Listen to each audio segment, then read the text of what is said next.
असल में जी हमारा जो परिवार है गांव में हमें साध के नाम से जाना जाता है। तो मेरी माता जी वहाँ माथा टेकने गए थे, तो वहीं मेरा जन्म हुआ था। डेरा या फिर धाम वहीं पे आपका जन्म हुआ? असल में जी हमारे संन्यास के अंदर अलग अलग परंपराएं होती हैं। वैसे मैं अपने जीवन में 14 साल तो मैं करीब सफ़ेद कपड़ों के अंदर ही रहा। कई बार मेरे को आश्रमों से उठा ले जाते थे। स्टार्टिंग में जिस टाइम गया था तो उस टाइम गार्डन ने मेरे को रोक दिया था। वो कहने लगे भी बोर वाला डेरा आके आप गलत जगह आ गए। तो फिर मैं आज हम पहुंचे हैं महंत अमरदास जी के पास, जो अगर आप रील्स वगैरह वीडियो देखोगे तो भारत का एक तरह से कहें जाए तो सबसे सुंदर साधु संत बताया गया है इनको, और कैसे इन्होंने संन्यास लिया, इनके पूरी जीवन के बारे में आज हम जानने की कोशिश करेंगे और उम्मीद करेंगे आपको भी वीडियो पसंद आएगी। सबसे पहले नमस्कार जी। नमस्कार जी। तो अगर हम जानना चाहें जी, आपका नाम या फिर आप पहले से कहाँ बिलोंग करते हो, कहाँ जन्म लिया, उसके बारे में थोड़ा बताओ। सबसे पहले मैं अपने आश्रम की तरफ से आप सभी का स्वागत करता हूँ। और रही विषय सुंदरता की, तो सुंदरता आदमी की मन से होती है जी। आदमी के विचार अच्छे हो, भावना अच्छी हो, उस परमात्मा के प्रति जो समर्पण भाव होना चाहिए। ऐसे आदमी को मतलब शास्त्रों के अंदर भी जिसका चरित्र सुंदर हो गया वो स्वयं को ही उसको सुंदर माना जाता है। इस चीज़ में चलो शरीर है ये तो आज निकल किसी ना किसी रूप में ढल जाएगा। वैसे मेरा नाम अवधूत संत अमरदास, मैं गरीबदासी संप्रदाय से बिलोंग करता हूँ और फिलहाल पंथ के अंदर जो मेरी सेवा चल रही है उस सेवा को कर रहा हूँ। इस विषय में आपको कोई भी जानकारी चाहिए मैं आपके हर प्रश्न का कोशिश करूँगा भाई मैं संतुष्टि से उसका जवाब। अगर हम जन्म से पूछना चाहें जी, तो ये कब लगा कि साधु बनना है? मतलब स्टार्टिंग में तो बच्चे को होता नहीं, बच्चा होता है, फिर उसके बाद युवा अवस्था आती है, मतलब आपको कब अनुभूति हुई कि मेरे को संत बनना है? असल में जी हमारा जो परिवार है गांव में हमें साध के नाम से जाना जाता है। तो हमारी परंपराओं के अंदर वैसे बोला जाता है जिस घर के अंदर जिनको साध बोला जाता है, तो पुरानी जो मंडलियाँ आती थी संतों की, वो जो भोजन वगैरह ग्रहण करते थे वो साधु के घर से इसलिए करते थे क्योंकि वहाँ बड़े ही सात्विक तरीके से उस चीज़ को बनाया जाता था, कोई नशा पता वगैरह नहीं होता था। और कुछ मेरा जन्म जो हुआ था वो झज्जर डिस्ट्रिक्ट के छुड़ानी गांव में हमारी आचार्य पीठ है, जो हमारी गरीबदासी बेग की सबसे बड़ी पीठ है, जिसको हम छत्री साहब के नाम से जानते हैं। तो मेरे जो दादा परदादा थे वो कई पीढ़ी पहले जो हुए वो गरीबदासी संप्रदाय से ही साधु हुए थे। तो हमारी जो परिवार की मान्यता है वो भी छुड़ानी धाम की है। तो मेरी माता जी वहाँ माथा टेकने गए थे, तो वहीं मेरा जन्म हुआ था। तो शायद मैं इस चीज़ को अपना सौभाग्य मानता हूँ कि उस आचार्य पीठ पर मेरा जन्म हुआ, और शायद वही कोई ऐसा संस्कार मेरे जीवन के अंदर पड़ा कि मैं आज इस साधु लाइन के अंदर आ गया। मतलब आपका तो एक तरह से बोले तो डेरा या फिर धाम वहीं पे आपका जन्म हुआ था, गृहस्थ का तो आपका नहीं था शुरू से? नहीं, हमारा ये था जी, माथा टेकने गए थे। मैं वहाँ पैदा होने के बाद फिर जैसे जैसे परिवार के अंदर हम लोग पढ़ाई वगैरह शुरू की। वैसे मेरा पैतृक गांव है जो गोहाना के पास जागसी गाँव है। तो मैं 5वीं क्लास में घर से मतलब हमारे साधुओं के अंदर मतलब आना जाना मेरा शुरू हो गया था। गांव के अंदर भी कुछ ऐसे संस्कार रहे हैं कि स्कूल के अंदर भी हमारे रात को सत्संग वगैरह होता था। तो उस समय भी साधु संत जो अपने धार्मिक प्रवृत्ति के लोग आते थे, कुछ उनके विचार सुन के, कुछ हमारे जगत गुरु आचार्य गरीबदास महाराज जी की जीवनी का मैंने अध्ययन किया। तो उन्होंने उनके जीवन के अंदर जो उन्होंने तप किया, जो त्याग किया, जो भक्ति की, और जो उस समय का जैसी भी उन्होंने मर्यादाएं थी, जो समाज की कुरीतियाँ थी, उनको हटाया। तो उनसे मैं काफ़ी प्रभावित होके मेरे बचपन से मेरे अंदर ये विचार बना कि मेरे को जीवन में साधु बनना। और पूरे तरीके से साधु आपने साधु तो मतलब कब धारण कर लिया था? कि कक्षा 5 से बोल रहे थे कि आप मेरे मन में इच्छा हुई कि साधु बनना है, और प्रॉपर तरीके से आप कब साधु बन गए थे? असल में जी हमारे संन्यास के अंदर अलग अलग परंपराएं होती हैं। साधु बनने से पहले जो कोई भी शिष्य आता है उसको ब्रह्मचारी रखते हैं, जिसमें उन्हें सफ़ेद कपड़ों के अंदर रहना पड़ता है। वैसे मैं अपने जीवन में 14 साल तो मैं करीब सफ़ेद कपड़ों के अंदर ही रहा। 14 साल आप ब्रह्मचारी? जी, उसमें सफ़ेद कपड़ों के अंदर हमें रखा गया। ब्रह्मचारी जिस तरह एक तो हम नॉर्मल बोल देते हैं जैसे कोई आदमी है ब्रह्मचारी, जैसे पहलवान वगैरह रहते हैं, एक ये ब्रह्मचारी एक तरह से ही होता है जो साधु बनने के लिए आया और अंडर ट्रेनिंग है, तो उनको भी हमारे यहाँ ब्रह्मचारी बोल देते हैं कि ये ब्रह्मचारी आया हुआ है। अच्छा। तो उसमें उसको उसका कर्म कांड वगैरह, उसकी परंपराएं, उसकी जो मर्यादाएं होती है, ये सब सिखाया जाता है।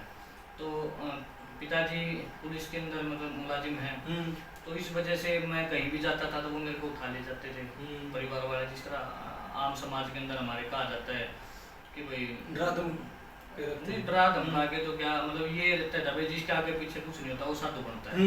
तो परिवार वाले ये कहते थे भाई हमारे पास हर चीज मतलब अवेलेबल है। जी जी।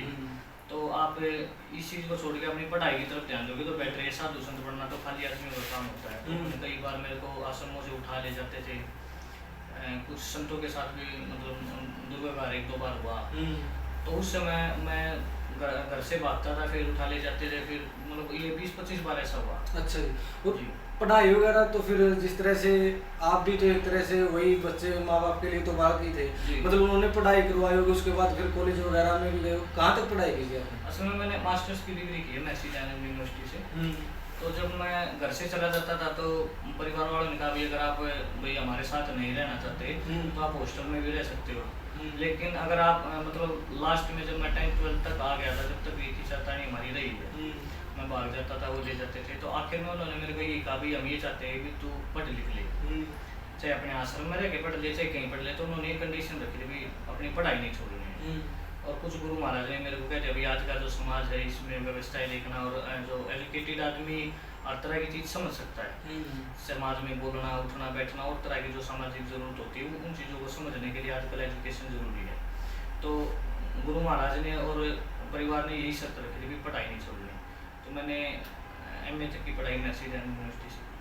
तो देख दर्शकों आप मतलब देख सकते हो, आप कहते हो कि जो साधु संत बनते हैं वो पढ़े लिखे नहीं होते, मास्टर डिग्री करने के बाद भी ये साधु बने। आप साधु मैं इन्हीं कपड़ों के अंदर यूनिवर्सिटी में गया हूँ।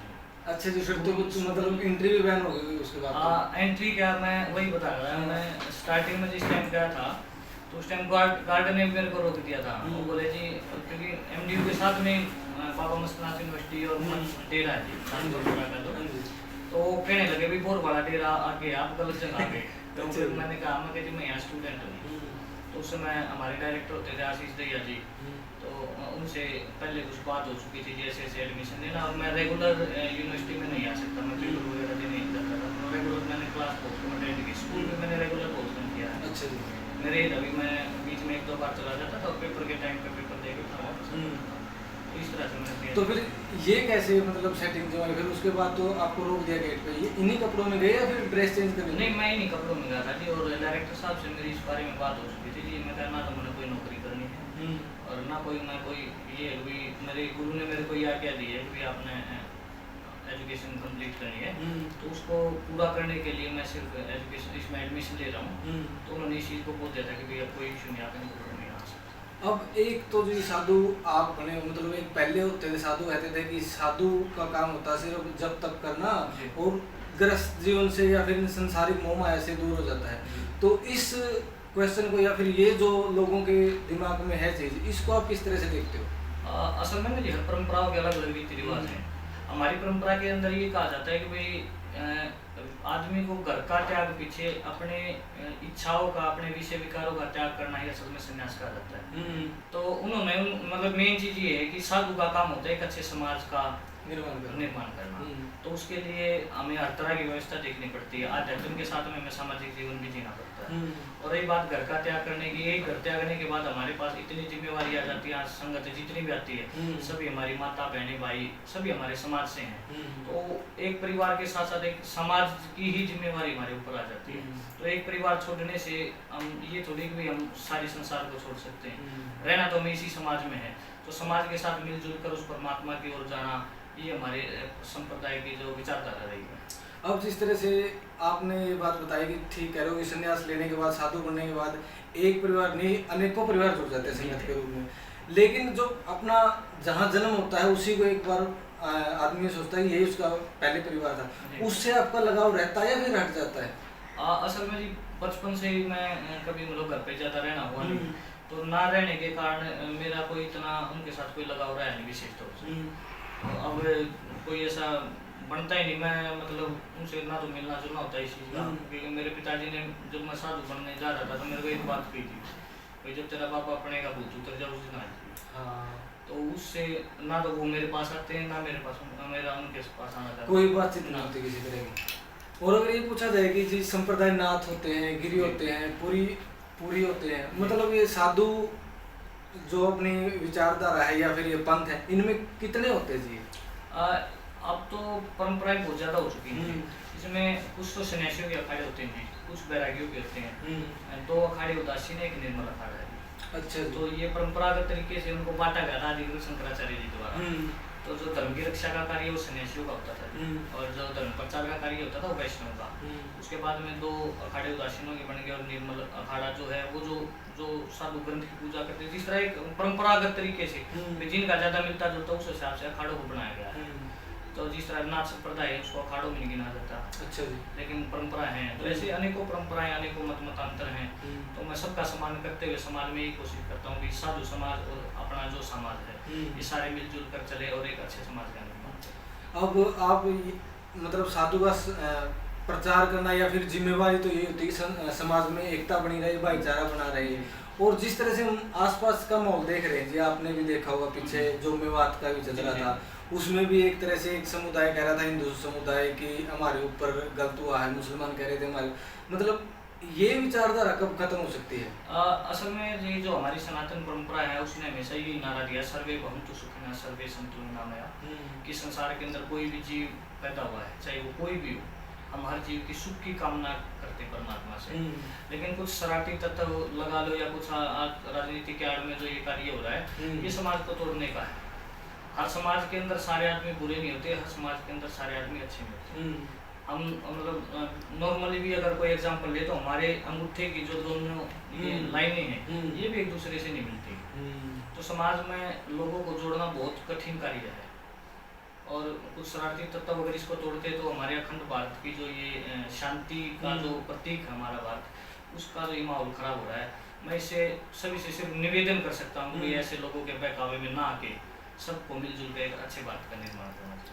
और अब हमारे भी मतलब आसपास एक खबर बहुत सी चल रही थी, साधु जब भी बनता है, एक 4 से 5 साल के बच्चे को साधु बना दिया गया, उसके ऊपर काफी विवाद चल रहा था। क्या ये गैर कानूनी है या कानूनी है कि किसी को भी साधु बनाया जा सकता है, चाहे वो बच्चा हो या फिर 18 साल से कम उम्र का हो या ज्यादा हो? इसमें कुछ एज लिमिट होती है जी? एज लिमिट का तो इसके अंदर मेन चीज ये होती है भाई, भक्ति एक ऐसी चीज है वो आप जबरदस्ती नहीं करा सकते किसी से भी, कोई भी व्यक्ति हो। आप पढ़ाई जबरदस्ती करा सकते हो, किसी की शादी जबरदस्ती करा सकते हो, या कोई जिम्मेवारी किसी के ऊपर जबरदस्ती करे, लेकिन परमात्मा को जो नाम लेना है वो अंदर से ही उसका भाव बनता है। ना तो कोई किसी को साधु बनाता, उसके संस्कार ही उसको साधु बनाते हैं। हाँ, जिस तरह किसी ने छोटे बच्चे को मतलब चढ़ा दिया धुने वगैरह पे या किसी स्थान के ऊपर, तो जो वहाँ के जो मेन जो संचालक हैं वो उनका मतलब मेन दायित्व ये बनता है कि आप उनको अच्छी शिक्षा दो। अगर बच्चे का भाव ये बन रहा है कि भाई हाँ मैं साधु लाइन में जाना चाहता हूँ, तो उसको जीवन में साधु बनाए। अगर वो कुछ और कार्य करना चाहता है तो आप समाज के साथ मिलकर उस बच्चे को आगे बढ़ावा दे सकते हो। जैसे आज आप हमारे आश्रम में आए हैं, हमारे यहाँ आपने देखा होगा अखाड़ा भी है, तो हम मतलब बच्चों को उस हिसाब से तैयार करते हैं कि जिस हिसाब से अगर उसकी रुचि खेल में है तो हम अपनी तरफ से उसको हर वो सुविधा देने की कोशिश करते हैं जिसमें वो सफल हो जाए। तो उसी तरह साधु का जीवन है, आदमी की रुचि उसका भाव देखा जाता है, उस आधार पर उसको साधु बनाया जाता है। अगर आपकी दिनचर्या की बात करेंगे तो आपकी दिनचर्या कैसे रहती है? जिस तरह से सुबह पूजा अर्चना करनी हो, मतलब क्या रूटीन रहता है आपका? हमारा मेन रूटीन ये होता है जी, सवेरे उठ के जो हमारे मुख्य पूज्य महाराज श्री की समाधि है उनको स्नान कराना, उनके बाद उनकी पूजा आरती करना, उसके बाद जो अपना नित्य कर्म है जब माला तक जो भी हमारे पाठ वगैरह होता है उसको कंप्लीट करके फिर सुबह हम उसके बाद भोजन वगैरह लेते हैं। उसके बाद कुछ समाज के सामाजिक कार्य हैं, गांव के आदमी आ जाते हैं, कुछ उनके विचार भी सुनने पड़ते हैं। दिन के अंदर जो खाली समय होता है वो अपना माला वगैरह जाप वगैरह करके उसी से हम उसकी पूर्ति कर लेते हैं। अगर कहीं बाहर आना जाना हो जाता है तो अपनी माला गाड़ी के अंदर कंप्लीट करते हैं। शाम को संध्या का समय होने के बाद गाँव वालों के साथ मिलकर संध्या करना, और उसके बाद जो आगे का जिस तरह अगर किसी को बैठना तो बैठ सकते हैं। उसके बाद भोजन वगैरह लेके सब अपने कमरे में शांति से जिसको जो जब तक करना है या कोई अपना अन्य कार्य करना पड़ता है। अब हम आपकी ये जटाएं देख रहे हैं तो मतलब कितने साल से है जी आपकी? मेरे कम से कम 7 साल के आसपास हो गए। 7 साल से। और 7 साल से मतलब आपने इनमें कंघी नहीं करनी होती शायद? कंघी तो होती नहीं, जिसमें से हम मतलब वॉश वगैरह कर देते हैं, और इनकी काफ़ी देखभाल करनी पड़ती है जी, क्योंकि पसीने वगैरह से कई बार जीव वगैरह हो जाते हैं, तो इनमें बड़ी बारीकी से साफ मतलब सूक्ष्म रखनी पड़ती है। परमात्मा के स्थान पर जाना, वहाँ दूसरा हो नहीं जाना होता है, तो इस तरह की काफ़ी मर्यादा का ध्यान रखना पड़ता है। अब जिस तरह से आप भी एक तरह से वही नॉर्मल इंसानों की तरह ही थे, जिस तरह से पढ़ाई की उसके बाद, लेकिन आप साधु तो आ गया आपके कि साधु बनना है, लेकिन वही जिस तरह से जब हर आदमी का होता है वैवाहिक जीवन की तरफ आपका रुचि नहीं गई? असल में परिवार वालों ने मेरे को इस चीज़ के विषय में बोला था कि भाई अगर ये चाहता है, मेरे को हर तरह का उन्होंने बोला है कि वो अपनी तरफ से हर माता पिता मतलब ये संभव प्रयास करता है। उन्होंने ये भी कहा कि भाई आप अगर ये चाहते हो कि आपको नौकरी करनी है, हम नौकरी भी लगवा देंगे, अगर नुक हो गया हम बैठ के खा लेंगे, हम हर तरह के उन्होंने मेरे को कहा। तो मेरे इस विषय में कोई विचार खास बना नहीं। मेरा बचपन से साधु संतों का मतलब संगत रही है, तो कोशिश ही करता हूँ मैं अपना सारा जितना भी मेरा मोस्टली समय होता है मैं संतों की संगत में बिताने की पसंद करता हूँ। तो अब माँ सृष्टि बोलते हैं माँ को जी। आपकी माता जी से अंतिम बातें कब हुई थी? असल में मेरी माता जी का शरीर पूरा हो गया था, मैं 2-2.5 महीने का था जब, तो उनसे तो कोई ऐसी बात हुई नहीं, तो इस बारे में कोई मतलब महसूस ही नहीं इस बारे में।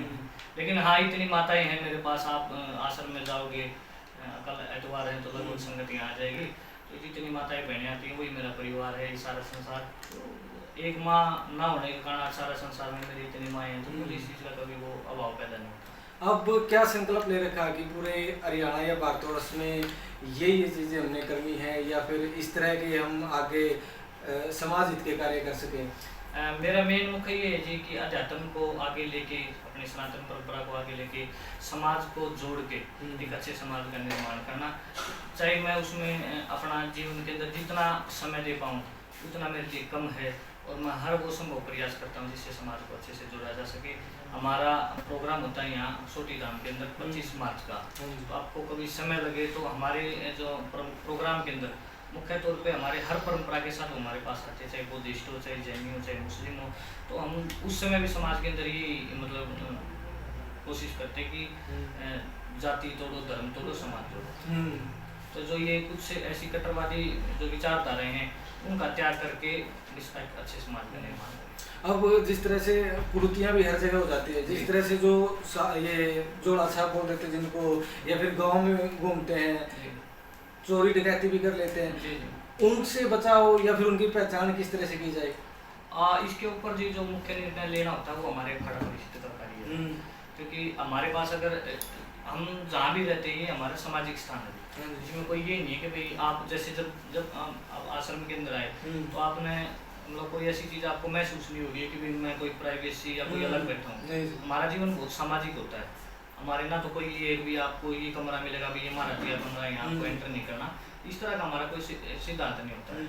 और हमारे पास अगर कोई भी साधु आ जाता है, हमारे शास्त्रों के अंदर कहा जाता है साधु नाम दर्शन पुण्य, संतों के दर्शन मात्र से ही पुण्य की प्राप्ति होती है। एक अपने गोहाना के अंदर एक संत हुए थे चंद्रपाल जी, तो उन्होंने कहा था कि साधु संतों ऋषि मुनियों का मत करियो अपमान, बेरा न किस भेष में बंदे आन मिले भगवान, और शास्त्रों का कथन भी अतिथि देवो भव। तो हम तो अपनी तरफ से वही कार्य करते हैं कि कोई भी साधु है किसी भी रूप में हमारे पास आता है, हम अपनी तरफ से उनकी सेवा करते हैं। तो अंत में आप जो भी आपको दर्शक देख रहे हैं, मतलब पूरे भारतवर्ष में सुन रहे हैं, जहाँ बाहर से बैठे भी सुने, क्या अपील या फिर क्या संदेश अपनी तरफ से देना चाहोगे? मैं यही संदेश देना चाहता हूँ कि समाज में अच्छे समाज का निर्माण करके एक एजुकेटेड समाज का हमें निर्माण करना है। साथ ही साथ हमें अपनी परंपराओं को नहीं भूलना, जो हमारे बड़े बुजुर्गों ने बड़े ही संघर्ष करके हमारी परंपराओं को आज तक बचा के रखा है।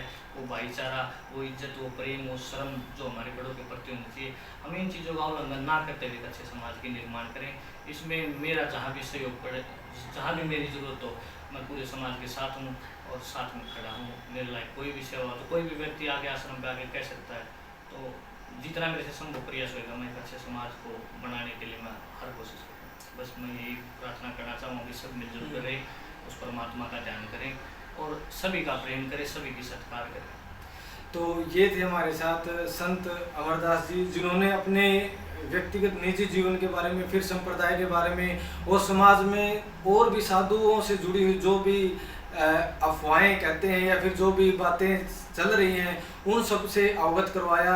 इनसे आपके और कोई निजी सवाल हो तो ज़रूर पूछिएगा, आगे हम कोशिश करेंगे इनसे मिलते रहें, इनसे और बातचीत करेंगे। आज की वीडियो को आपको कैसी लगी कमेंट करके ज़रूर बताइएगा। आपका बहुत बहुत शुक्रिया। मिलते हैं फिर किसी नई वीडियो के साथ। धन्यवाद।